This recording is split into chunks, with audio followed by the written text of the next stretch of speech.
Hola, bienvenidos. Hoy vamos a hacer una exploración interesante con unos textos de Gastón Bachelard. Plantean algo bastante provocador sobre cómo conocemos. Sí, la idea central es, ¿y si el gran enemigo de la ciencia no es solo la ignorancia, sino algo mucho más cercano? Nuestra propia percepción inicial. Eso que sentimos como obvio, ¿no? Exactamente. Bachelard le pone un nombre, la experiencia básica. Esa primera impresión que parece tan clara, tan directa, Pero él dice que es un obstáculo.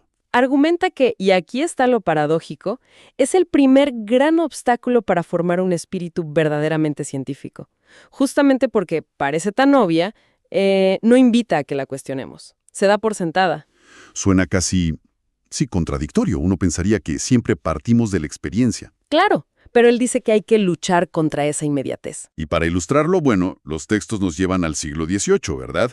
Una época de mucha fascinación, sobre todo con la electricidad. Ajá, y también se asoma al mundo de la alquimia. La misión entonces es desentrañar un poco cómo esa percepción inmediata, esas imágenes que nos seducen, pueden desviarnos de la búsqueda objetiva. Pensemos en ese siglo XVIII que mencionabas.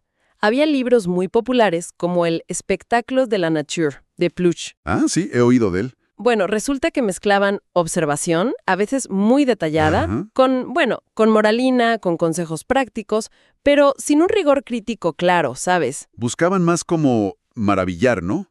Que analizar fríamente. Exacto. Era más el asombro ante la naturaleza. Y hablando de maravillar, leí unos ejemplos sobre la electricidad que, la verdad, parecen sacados de un show.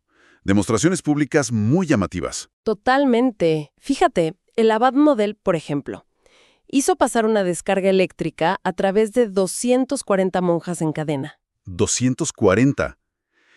No puedo ni imagínate la escena. Sí, sí, era, la ciencia como espectáculo.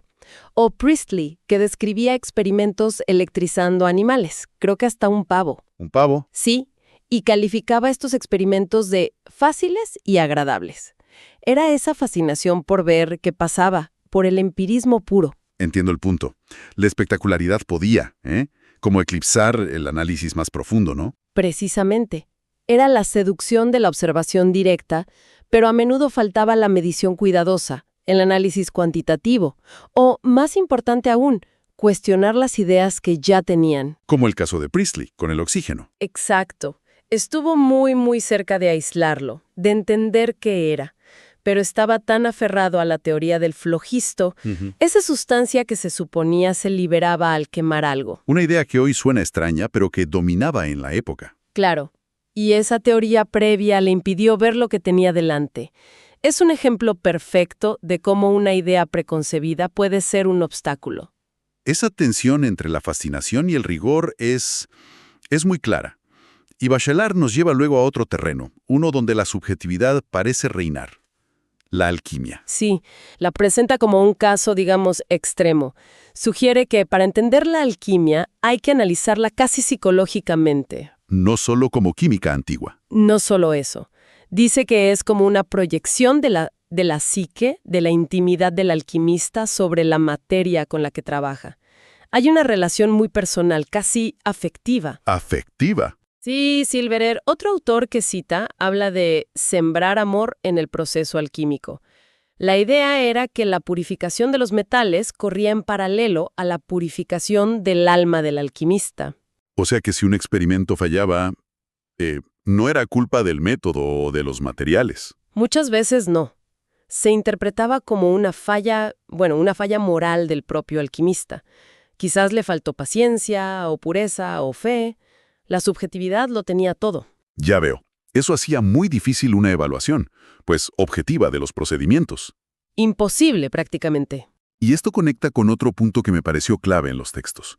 El poder que tienen las imágenes fuertes, las analogías. Ajá. Por ejemplo, comparar el Sol con un gran fuego central, o pensar la electricidad como ligada a la fuerza vital. Bachelard advierte sobre cómo estas metáforas, aunque atractivas, pueden guiar, o más bien desviar, el pensamiento. Claro, son seductoras.